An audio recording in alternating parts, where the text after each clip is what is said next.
Најавата на владата дека од 2019 година ќе воведе плаќање на повисок данок на граѓаните што земаат повисоки плати, веќе ги замисли успешните стопанственици и стручњаци на кои не им е сеедно колку државата ќе им бркне во џебот, односно колку ќе им земе од заработеното.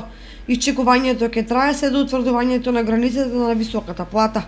На некои и 500 евра им се многу и ги сметаат за висока плата, а други и 2000 евра ги сметаат за скромна сума, доволна за покомотно, но не и луксузно живење.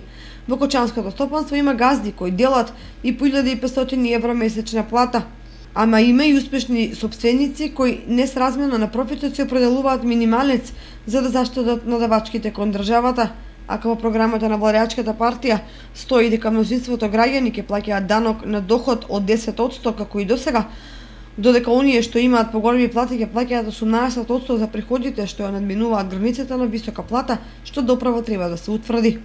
Опозицијата се противи на прогресивното доначување кој ќе значи осиромашување на државата, уништување на стопанството и економијата и бркање на инвеститорите од земјава.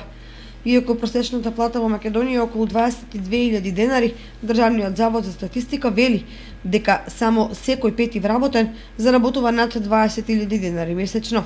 Или само 10.875 македонци земале плата повисока над 40.000 денари.